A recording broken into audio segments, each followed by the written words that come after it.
One, two, three.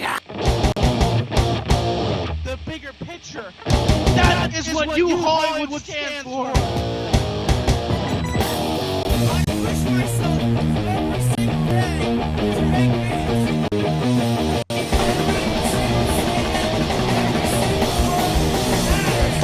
It's beyond anything else.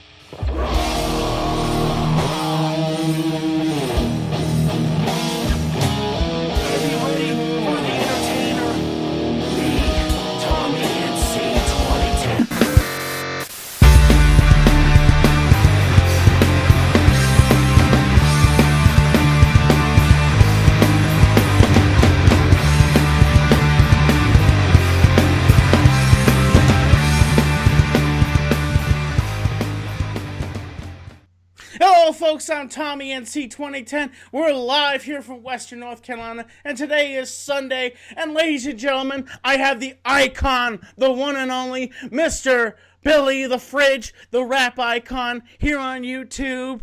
He sets ranks. He's bigger than the Brooklyn Bridge, because I tell you what, he's a heavyweight hitter. We're live here on Tommy Talks, the most electrifying show here on YouTube, and I got the most exclusive guests. I knocked it out with Andy Milanakis. Now I'm going to knock it out with Billy. As you know, I'm a rap artist too, so I hooked up with another fellow YouTuber that is a rapper. Billy, how are you feeling? I am doing wonderful today. Feeling great. It's good to be here with you, Tommy. I'm excited for this interview. Oh, I'm excited too, Billy. We'll see where it goes, because remember, me and Billy are both rappers in the rapping game, and of course I'm free spoken word, and you know, you kind of like, you can rhyme, but I kind of can say some words and stuff like that. But you get down to brass tacks, who inspired you to be here on YouTube? On YouTube, I had a channel 10 years ago. You know, I have been a video guy since I was like a kid, you know, in high school and stuff. I was making videos. I started out, I was backyard wrestling. And I was making videos to share online with all the other backyard wrestlers across America. So my oldest account is based on that. There's like a video from who knows how long ago of me in my backyard with a bunch of schoolmates slapping each other with chairs. So it's like I've always been a part of YouTube. Mm-hmm. As far as this current run with like guys like Leafy and with Keemstar and the whole drama community, that has really came up in August when Pyrocynical did a expose video on me by recommendation from Colossal is Crazy. Colossal is Crazy kind of is directly responsible for me and this current YouTube incarnation. Okay. What is your most popular video here on YouTube? I have a music video called Just a Bill. It's 1.6 million views right now. So that's my biggest. Okay. I guess we're going to get down to brass tacks here. What is it?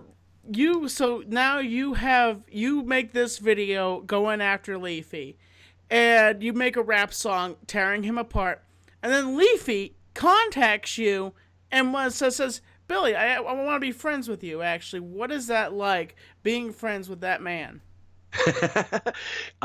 It's interesting. He's a very rare type of person, right? Like he's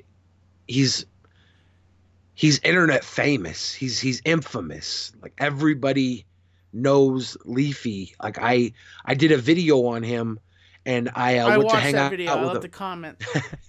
Nice. I went to go hang out with a buddy from high school. There was this football game going. Our old high school football game was playing, and we went to the football game, and there were hundreds of kids that swarmed me because of the Leafy video, right? Mm-hmm. And you look at Leafy, he's a 20-year-old, 21-year-old kid in his bedroom making effectively millions of dollars, making videos online. Like that just doesn't happen in this world. So being on the inside of that, knowing him as a person, it's almost surreal how he could even exist in this world. It's a very rare thing. Oh, okay. Um, Now with that, you guys just ever sit down and talk, or is it just, or because what do you guys talk about exactly? We talk about all types of stuff. We'll talk about YouTube drama. We'll talk about like we'll get on Skype calls. We'll pull in Colossal is Crazy or Grade A Under A, and we'll go for like an hour and a half just bullshitting. Excuse me for the cuss word, BSing about just random stuff like girls or the money, work, jokes, whatever's funny. If there's drama, they'll pick it apart like for endlessly. If there's something to talk about, like we just go, and we don't stop. Sometimes our conversations go for like 8 hours. Wow. It's ridiculous. Now here's the thing. It's like when this whole thing happened with me, I tried to contact Leafy. I made a video saying, Leafy, let's sit down, let's have a conversation, let's work things out. I want to show the community that I don't hate you. People think I hate Leafy, and, you know, like, I have some opinions about his apology, and I'm like, okay, wait a second. He'll, no offense to you, but he contacts you, and you make a rap video tearing him apart, and I make the same kind of video saying, hey, let's sit down. So why do you think that he didn't contact me? You know, what do you think? Well, one big thing was Colossal is Crazy brokered the contact between Leafy and I. So I don't know if he would have ever contacted me had Colossal not set it up. Mm-hmm. Colossal was a fan of mine well before the Pyro video, and well before I did the whole reason I dissed Leafy was because of the Pyro video and me coming into this community. So that was all on Colossal, and when Colossal saw, you know, that we were in Seattle, he figured he might as well try and make peace between the two of us. And he was the one that initially messaged me on Twitter. He messaged me and asked me if I would come into a Skype call and talk with Leafy. And we hashed it out behind the scenes and slowly turned it into like a back and forth online of like how professional wrestling has that illusion of reality when it's choreographed. Definitely. It turned into that, you know. The very first diss rap I did on Leafy, it was also on Keemstar, it was also on Pyrocynical, it was also on Rice Gum, but Leafy was the only one that responded to it. Yeah. So that's why I went down that path. You know, if any of those other guys would have responded to it, I would have went after them too. But it was just Leafy worked with me, so I ran with it. I understand, and you know, it's like how, you know, since you're a wrestling fan, it's like Vince McMahon said in that interview. You reached up, you grabbed that brass ring, and you yanked it down. And you know, folks, as you know, in the wrestling game, Vince McMahon is one of the biggest profitable persons in the wrestling industry. So besides TNA, well, TNA is rather a dying thing. You know what I'm saying? So Vince McMahon says, well, we have these wrestlers, and he reached up, and they grab that brass ring, and they yank it down. So basically what Billy's saying here is that he saw Leafy, and he reached up and grabbed him by the testicles and yanked down hard. And I neutered him. No. I think one of the big things is that we just got along really well. After like we met up, after we like planned on doing something together, I think Leafy was impressed by my ability to produce content on like a live improvisational basis, you know, no script, just go. So I think he saw value in that because we can meet up and we can shoot a video of like a cam video. I just one or two takes, and we have something to put up.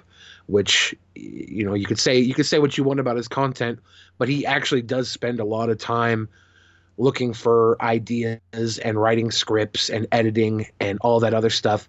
It's like he doesn't just copy a video and just talk about it. He does put some real time into his work, which some people say he doesn't, and it's fine. You can think what you think. I've been there. I've watched him do it, and it might not be your cup of tea. You might not like what he puts out. That's totally fine. It could be mean spirited. It could drive people to be mean. That's sucks too. But I mean, people are going to find what they want to find, watch what they want to watch, and if they just need a small reason to attack somebody, they're going to find that reason anywhere. It just happened to be Leafy with your situation, right? Like, Yeah. I watched the video he did on you, and I don't think he was that mean. It was the people that he drove towards you. Yes, that really spiraled it out of control. It was his fans that were coming after me, and you know, I could not take it. I was just like, I've had hate. Yes, I've had hate so many times. I've had hate. People like Leafy, and I just didn't have this massive attack. It was like Independence Day. It's like when they fire the missile, they fire the laser, and this massive fireball comes out, and then the guy's like, "Holy crap!" That was me, basically. And I'm just like, "Oh." Okay, first of all, have you ever seen the movie Dante's Peak? I have not. In the movie, the volcano. Well, okay, no, wait, I shouldn't. You should watch it. Pierce Brosnan's in this movie, and one of the greatest disaster movies ever. It came out in 1997. I was 7 years old, and I'm just gonna say that's the first time I ever learned what the word pyroclastic cloud. What is that? That is a pyroclastic cloud. Yo, it's pyroclastic flow. It's coming through the night, vaping everything that you ever seen. It's gonna get into you and disturb you and melt you down to a littlest bone. It's in your mind. Pyroclastic flow. When the volcano blows, it's gonna blow on you. Pyroclastic flow, gonna flow through the night. Pyroclastic flow. Yo, I'm leaving on Billy the Fridge. Take me up, Billy.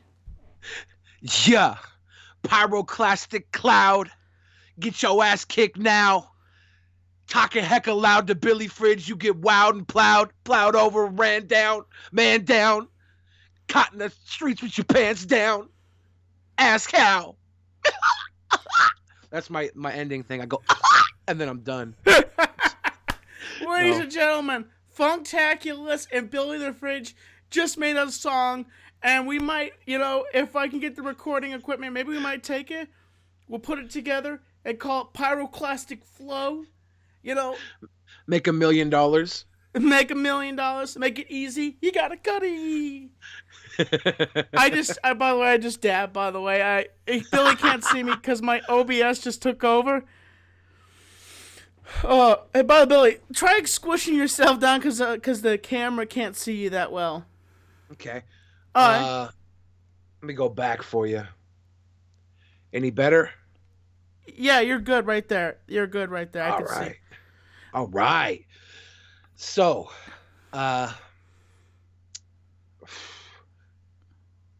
you had that pyroclastic cloud from Leafy fans attacking you. Yes, that was my pyroclastic flow, and it affected me to the point it was like, okay, I can't do this anymore. I can't do it. So I made a video saying, as you saw the video, saying I was quitting. I just couldn't take it anymore.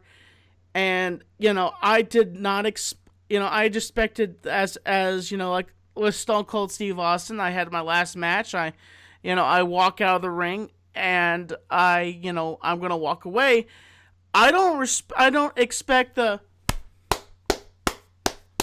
We Love You. I did not expect it to be the #1 hit on. I never expected it to be the biggest thing on Reddit and news stories picking it up. I did not expect that. I just expected, F you, Tommy, quit anyway, we don't need you. I didn't expect all this love to just manifest it and just erupt into this massive thing. And it really made me feel like I wasn't alone. Like, I felt like the whole entire time that I've been here on YouTube, I've never felt so much love in my life. Like, it's just, I've had love before, but this was different. And when I hit 20K subscribers, 100, I think 20,000. Didn't I say I wanted to, that was my original goal. I think I said I wanted to hit 20,000.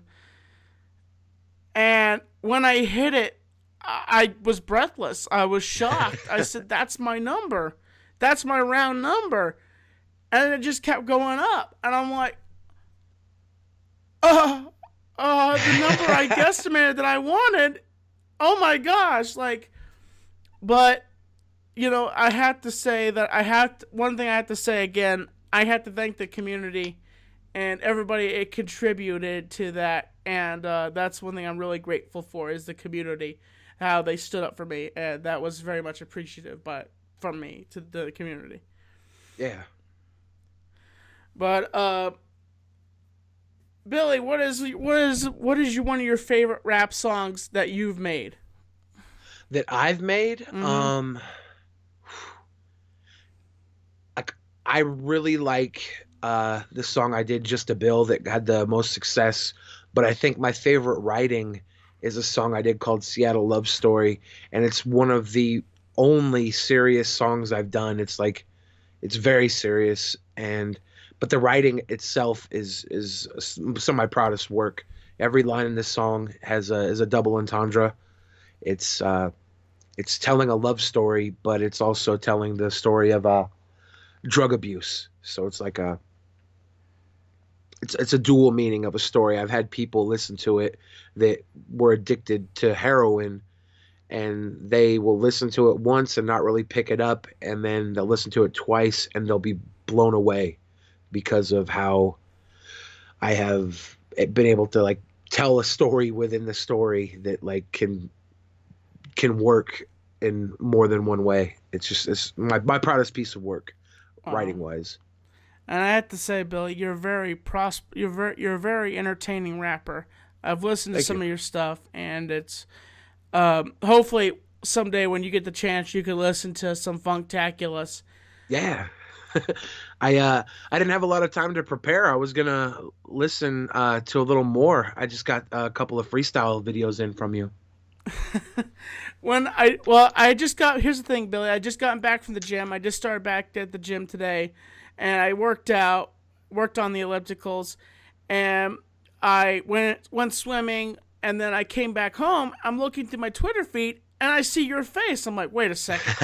Billy responded to me? And I click and listen to it, and I'm like, oh my gosh. And I'm like, I have to get this interview. This is like, I have to get this interview down. I'm like, so I contacted you, and I gave you my Skype name, and, I have to say that I appreciate you being here. Like, this is just, I did not expect for this to go, and I just want to say it's an honor to have you here. Hey, I'm glad to be here. Thanks for reaching out to me. Yes, and let me think here. So this is the open segment, and we could talk about anything you want to talk about. And also, I have a segment called One Question, One Impersonation that you can ask me, and I'm an open book. All right. Should we have some open talk before we go into that last segment with the question and the sure, yeah, the impression? We could have some open talk. All right. So I wasn't a big YouTuber when you and Leafy had your falling out, right? One thing I should let you know is me and Leafy did not know who each other were. Okay. I didn't know who he was. I didn't know who Keemstar was. I was a small YouTuber. I only had because of And just to let you know, MTV's Made, as people been saying, MTV's Made never gave any of my sub base, by the way, because I wasn't making YouTube videos when I was on MTV's Made. I got my big boosted subs because of Tosh.0, but the one thing about Tosh.0 is he wasn't as vicious as Leafy, in my opinion. He wasn't as cruel as Leafy, and he went easy on me. And I'll say that's the truth. Yes, he went easy on me. Wasn't just because of my disability.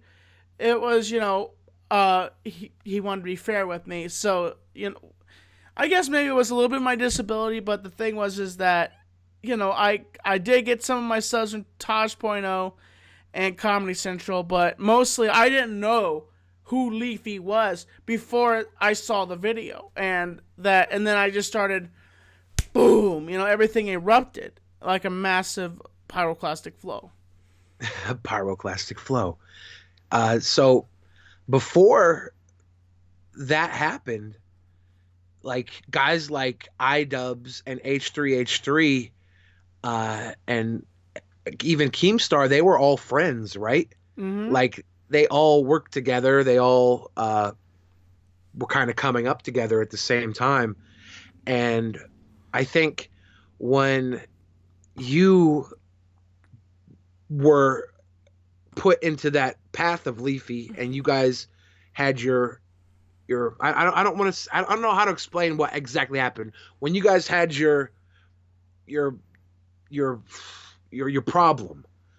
That was the first time that the drama community started to split apart, right? So you're kind of saying I'm kind of like the drama community is the Titanic and I'm the iceberg. You were the iceberg, Tommy.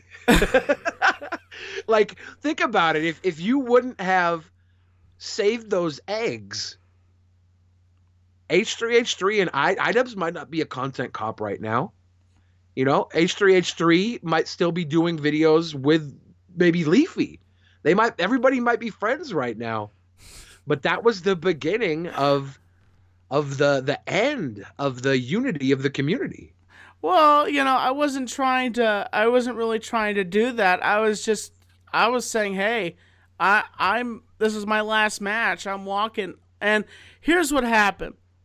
Before all this went down, I said that would be my last video, but a lot of people give me crap about one video going up.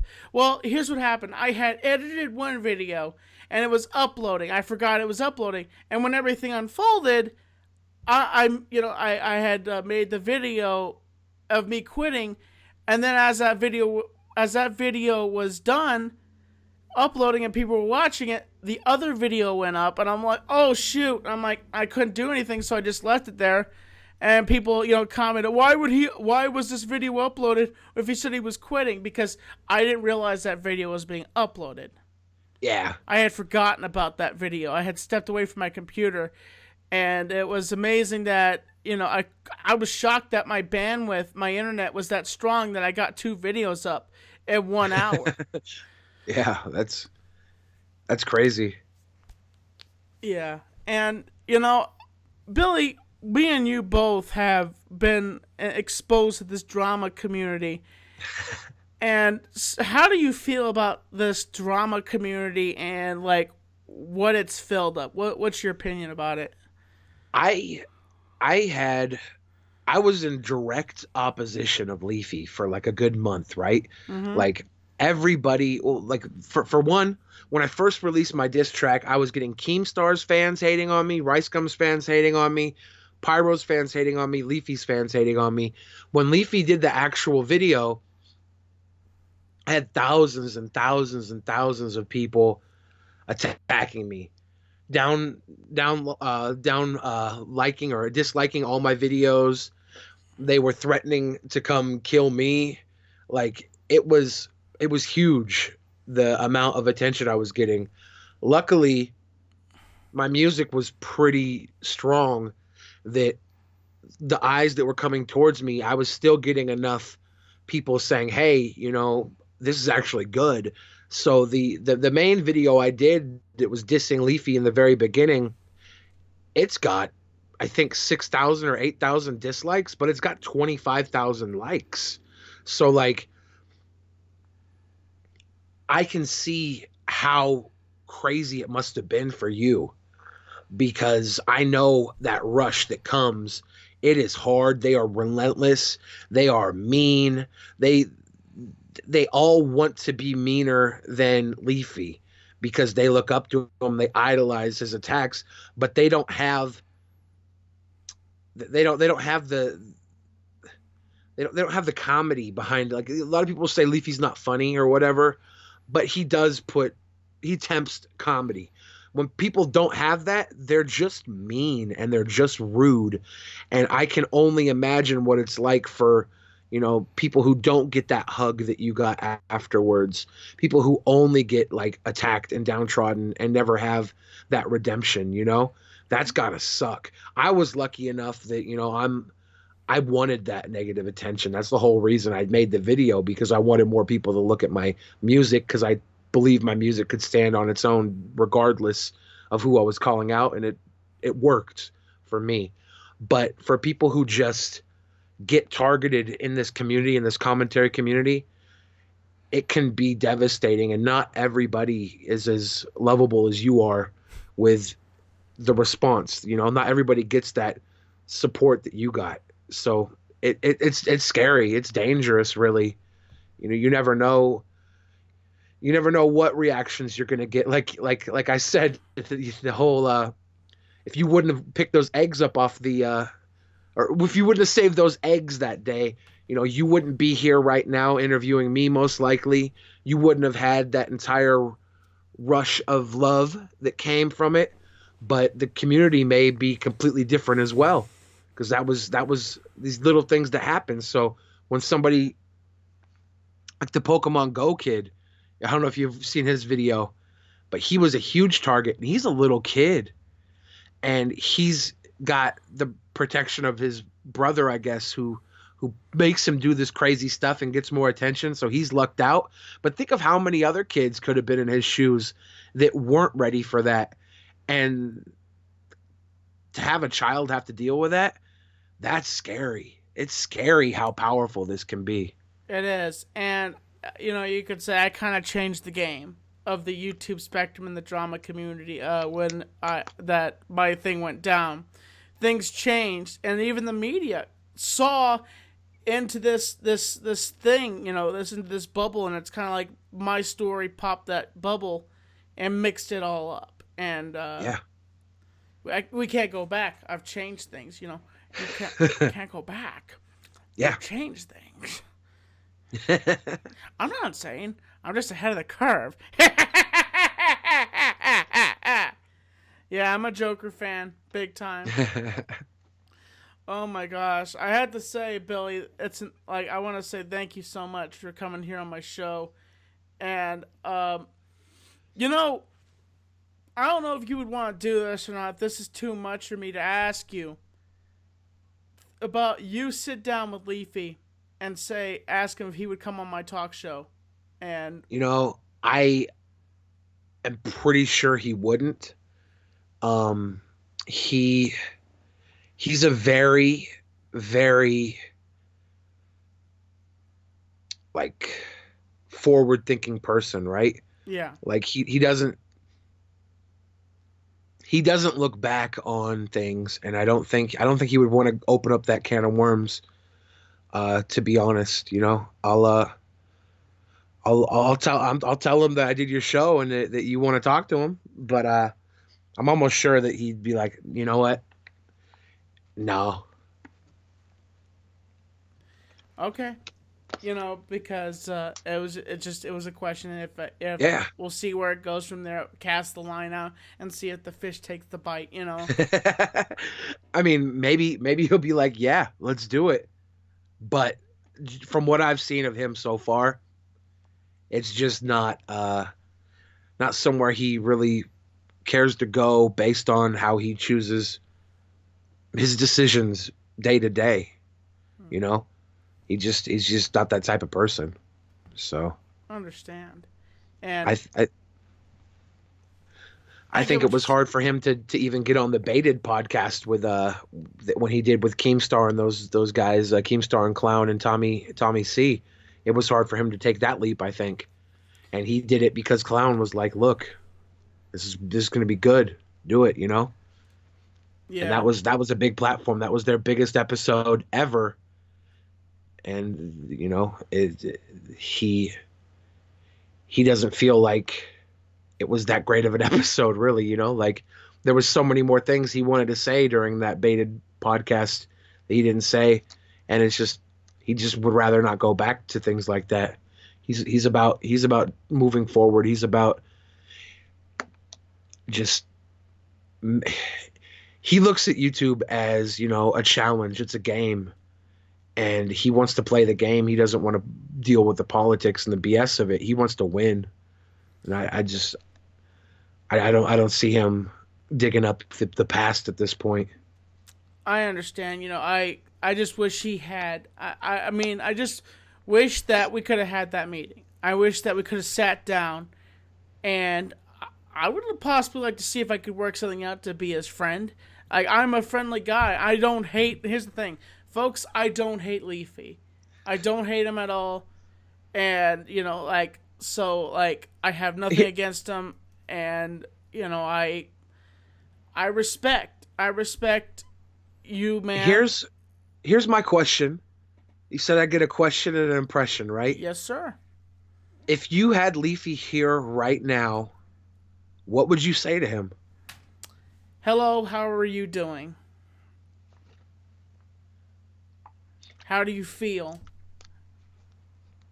And then I further would ask him, did you truly not know that I had a disability? Or did you just fully make the video knowing I had the disability and then you ranted and raved about me? Or did you truly not think that I had a disability? That would be one of the questions I would ask him. You know, I really don't think that he did think that, and I guarantee you if he did think that, he wouldn't admit to it. But I don't think he did, you know? Yeah. I've had conversations with him about like you and other people that he made comments towards that, you know, he really didn't think of it like that. You know, if you look at him, he's a young kid pushing out content on a daily basis, and he doesn't take the time to stop and really think beyond face value. You know, Yeah. when he sees something, he comments on it in a way that is not without depth, because he wants to make the comments that everybody will get, that people who aren't going to think deep into it, they're going to just get that face value. You know, iDubbbz commented on him with his making appearance jokes, and that's why he did the no chin thing, because it was an appearance thing. But people just react to appearance jokes. People react to fat jokes. People react to, you know, he said I had ramen noodle hair. Like that's what people like. They don't like the depth. You know, when he says something about somebody having a condition or something, he's not thinking they actually have that condition. He's just thinking it's a comment to make. You know, I don't think he maliciously tried to make a snide joke about anything. It's just the guy was going, he was commenting, and sometimes his mind goes for the shock. And I think a lot of people go for that edge commentary, edge comedy. Right now, PewDiePie has really been dialing it up and getting the flack for it. And I think PewDiePie is enjoying the attention he's getting off of his negative feedback. You know, his dance with racism. It's not inherently racist, but it plays very close with that fire. Yeah. And I think that people react to it. You know, so it's hard not to play with fire, even if there's a chance of you getting burned. And even if you don't know how bad it is, people don't have Leafy doesn't have the intention to go out and just be a scumbag, you know? I don't think Keemstar has that intention.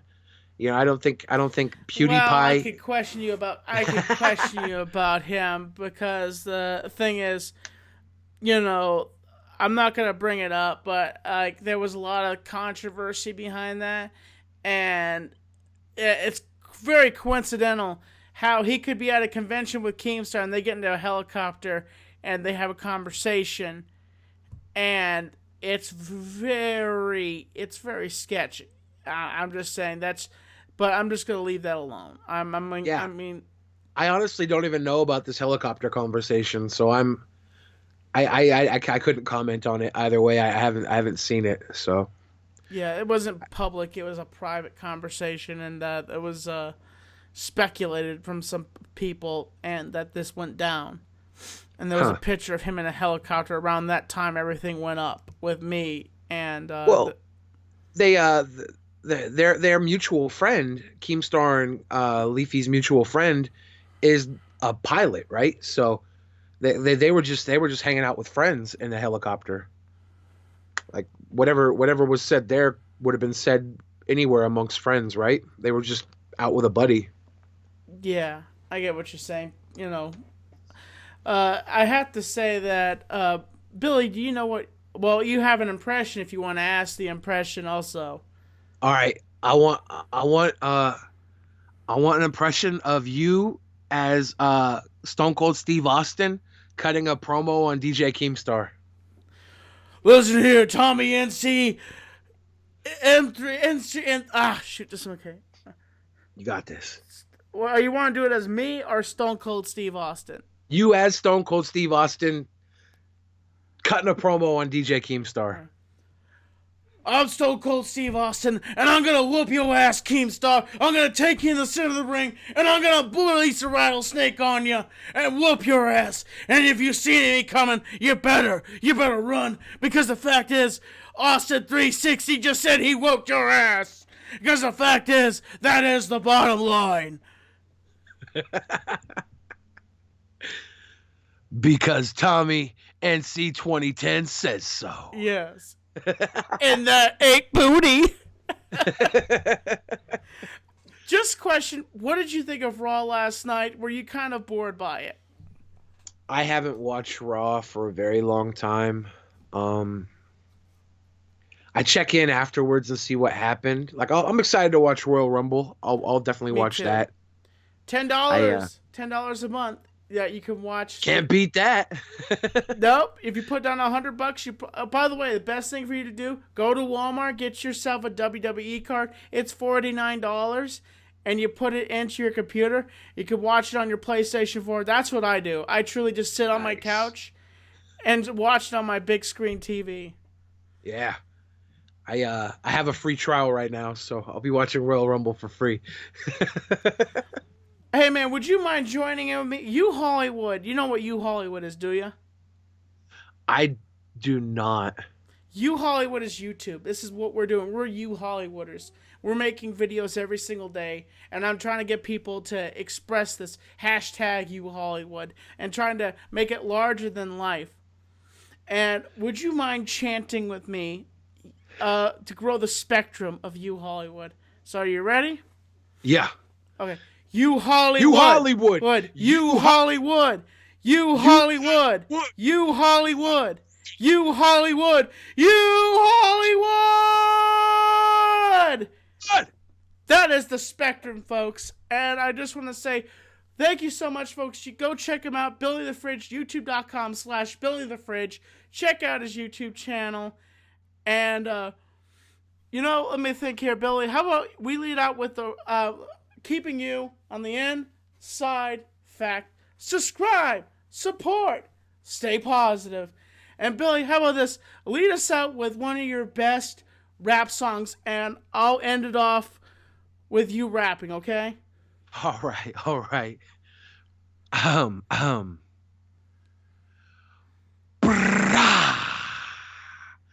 It's that West Coast kill shit. Burn it on a grill shit. Hop on a bus, I'm about to take you on a field trip. That's some real shit. Welcome to the Twump 6, where the skinny jean hipster kids bump dicks. Fuck, bitch, you ain't even in my zip code. Walk up on my area, you a better tiptoe.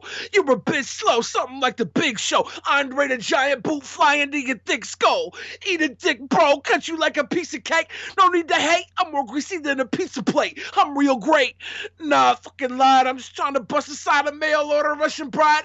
I applied for a real job last week. First day, I told the boss to kiss my ass cheek. Bitch, I rap, please. I'm a fucking superstar. Dick so big, I'ma leave a fucking cooter scarred. You have to edit that one. Keeping you on the inside fact, folks. Billy the Fridge.